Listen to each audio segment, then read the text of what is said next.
Alright guys, we are here with two vintage genetic supporters training chest, side delts and triceps today. It's going to be an amazing workout, and of course, when you're a classic physique competitor, the chest and the triceps can never be big enough. And the first movement will be a very, not a steep incline, but a very low incline Smith machine bench press. The Smith machine I choose because it's much more stable than a regular bench press, and you can output more strength. And also the steep, not steep incline is to keep the front delts out of the movement and only the chest which we are focusing on. So let's do this.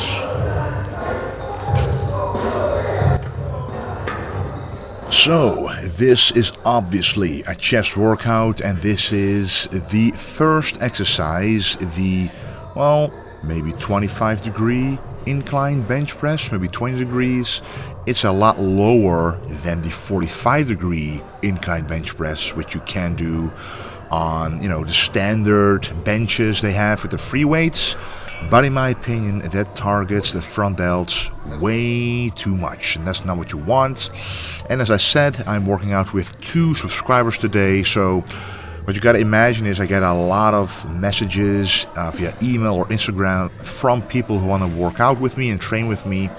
But I can't accept everybody, because otherwise I will be training with a different person every single day, and I still have to train seriously as a professional bodybuilder. So some people I do accept and we arrange something, but with most people, unfortunately, I cannot always say yes. But anyway, we did a few warm-up sets, and this is the last and final warm-up set. You can see I do about 5 reps on the final warm-up set before I get started on the real one, which is this. Now, if you also look at my wrists and my hands, the grip width that I choose is dependent on my wrist and hand being stacked straight on top of each other, because that provides the most strength, the most power, and also the biggest load that you can use to overload the chest with. So, as I always tell you guys, I keep a logbook in which I provide the reps and the weight that I use, and then I try to beat that record from last time. And only in order to do that, you have to standardize some things like the grip width and the angle of the bench, obviously, and stuff like that, in order to be sure you beat yourself honestly instead of just cheating yourself a couple more reps. So the first working set is the heaviest set, up around 8 to 12 reps, and the second working set is 15 to 20 reps. And I have to say that I'm quite happy reaching those 20 reps on the 120 kilo incline bench press. Alrighty guys, we just finished the incline bench press on the Smith machine, so the chest is properly warmed up. However, that is a barbell that is not allowing you to squeeze the chest. So now we're doing the chest press with converging handles to make sure we're hitting the chest in a more shortened version as well. Of course, you can mimic this with cable flies, but not under the same load as a chest press like this. So let's get started. So this is a chest press, another movement, another press, just like the incline bench press on the Smith machine. But the big difference here, you can see it in my chest, is the contraction and the squeeze part. Because here those handles, if you look closely, they converge as you push forward, which means they follow the more natural path of how the chest contracts and how it functions, basically. And that is what you always want to do, at least with one exercise every single workout, because if you only stick to a bench press where you can't fully contract the chest, you are missing out on, including some of those muscle fibers that are included in the full contraction of the chest, like right here. And also here, the wrist and the hand are stacked on top of each other as straight as possible to minimize any, first of all, injuries or, pains in the wrist, for example. If you see people wearing a lot of wrist wraps, it could be because their hands aren't properly aligned with the forearm, for example. If you do that with a lot of exercises year after year, you might actually get some pain in those joints. So here again, doing 2 working sets, and if you look at the plates right there by ATX, those are calibrated powerlifting plates, very, very thin. So first of all, they're calibrated so you know they're exactly the weight they say they are. With some plates in the gyms, that is not always so sure, but also very thin so you can actually put more than enough plates on every machine without running out of room to put them.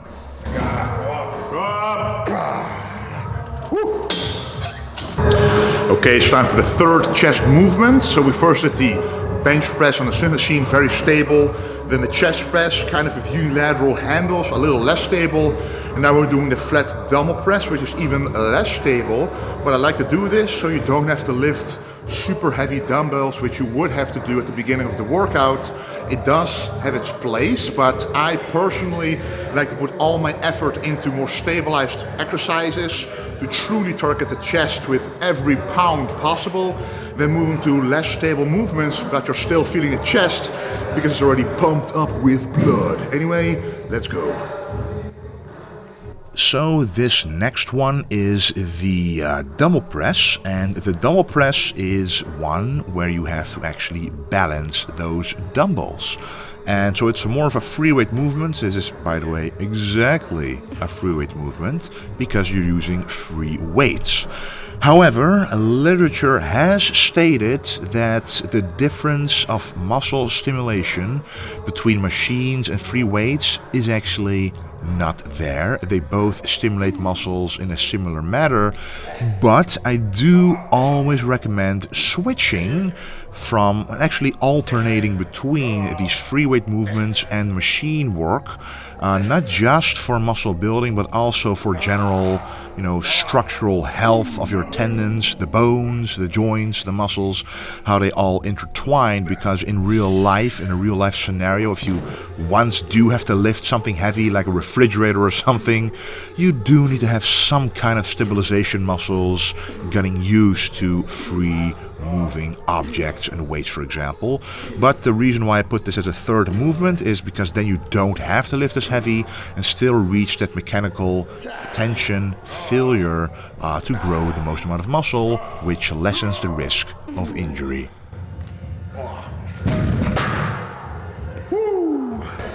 Time for the final chest movement. So these three movements were compound presses.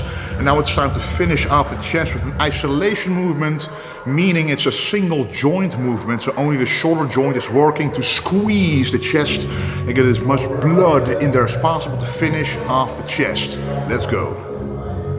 Time for the cable flies. Now the cable flies are an excellent movement to isolate the chest. It is basically the only true isolation chest exercise that you can do that fully stretches the chest but also fully contracts the chest. So you can see it here when you are laying. You can see the lines in your chest when you stretch it, but also those striations pumping up when you actually contract the chest.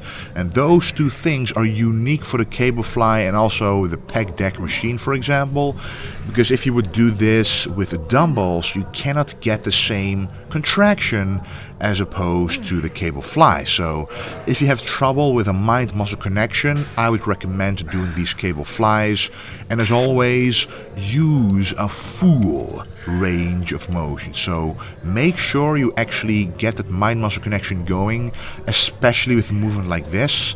So for people who have trouble feeling their chest, it is recommended to place a cable fly in your workout to actually know what it feels like to stretch and contract the chest, so you can kinda summon that feeling when you're doing a heavier movement like a chest press or a bench press, for example. Because even doing the bench press, yes, I don't feel that optimal contraction, but I do feel the stretch. I do feel that stretch in my chest, and I think therefore chest is one of my stronger muscle groups because I've always felt it in all of the exercises, including the bench press, for example. And one of the reasons this is a great supporter, because it of course wears the vintage genetics shirt, fitted shirt, available in various different colors, available online on visionx.com, along with, of course, the clothing I'm wearing myself, like the oversized tank top and the joggers as well. And I just really want to thank you for the incredible support over Black Friday and basically every other day of the year. Alrighty, in between the chest and the triceps, I always like to do one side delt movement. For me personally, I only do one working set. That's what I need to really create side delts for my physique. But we already did that for a couple of weeks. We recovered from it, and now it's time for 2 working sets, because the wider the shoulder is, the better the V-taper will be, especially if your waist isn't the narrowest. You need wider shoulders to create that illusion, and bodybuilding is all about the illusion. So let's create some very wide side delts. So, after doing chest, it is time for the side delts. As I mentioned, I like doing the side delts in between the chest movements and the tricep movements, because I don't have a separate shoulder day. I want to hit each muscle twice a week without the workouts being excessively long. So I don't train the front delts at all. I just do one side delt movement on a chest day. So I train chest approximately twice a week, so I hit the side delts twice a week as well. When I hit the rear delts, I like to do that during the back workout, so that saves me an entire workout day that I don't have to train the shoulders. I do have to say that genetically my shoulders grow quite easily, so they have grown to this size basically by only doing isolation movements like this one and the reverse dumbbell fly or the face pulls, for example. But this to me is more than enough to grow those side delt muscles to where they are right now. And I really do recommend you also using high volume sets with targeted reps to really feel that burn, that lactic acid buildup in the muscle. Alright guys, now it's time for the triceps, and I always like to warm up the triceps with an isolation movement like this one, a cable isolation movement, a rope push down. It's not about the weight, it's more about getting blood in the muscle and feeling the squeeze here and getting a very good pump, so the next movement you can really feel the stretch very well. Let's do it. Now it is time for the triceps. So the chest is done, the side delts are done, and now it's time to target those triceps. And pretty much with almost all of my tricep exercises, the first one I do is always a push down, but almost always a rope push down. So I have one other variation where I use a small grip or a V-bar push down, which I might actually change to a unilateral push down, because just imagine what I told you guys about the wrists before with the bench press. Just imagine the position of your wrists on a V-bar or like a narrow grip bar.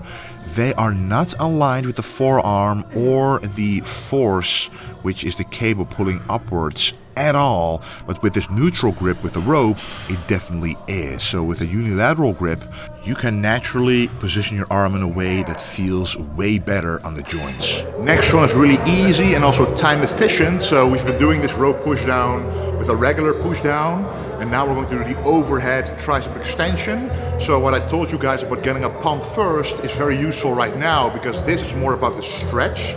We're still focusing on full range of motion, but at the end of the range of motion, you have to find and feel that stretch. If you don't, then I would recommend another exercise or check your form, but it's all about the stretch here and feeling that stretch in the muscle that you want to target.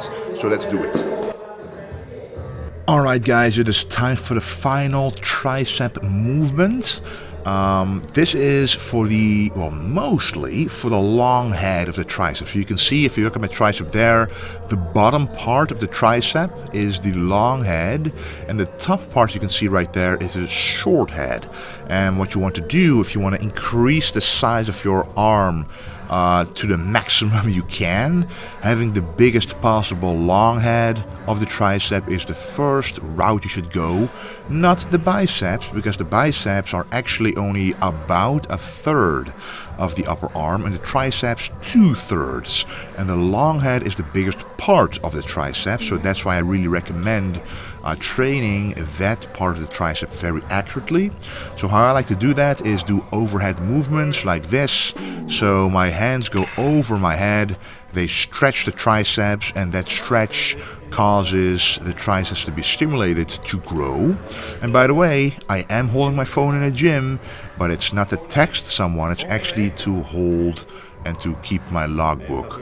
So that's most important. What I do, I have my phone with me because I have an app on there called Simple Workout Log, on Android at least, and that one is very easy to use to keep up with your logbook, keep up with your lifts, check what you did last time, and make sure that you beat yourself in this session, which is the best way for a bodybuilder to go through progressive overload and to build the maximum amount of muscle.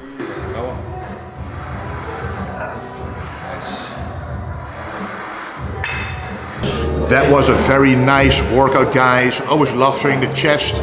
Who doesn't? But especially when you make progress in your logbook. And that's why I recommend at least maintaining the consistency in adding the weights and the reps to your logbook and the sets, at least with a bigger compound movement, so you know objectively if you made progress. Whether you're cutting or bulking, it's very important.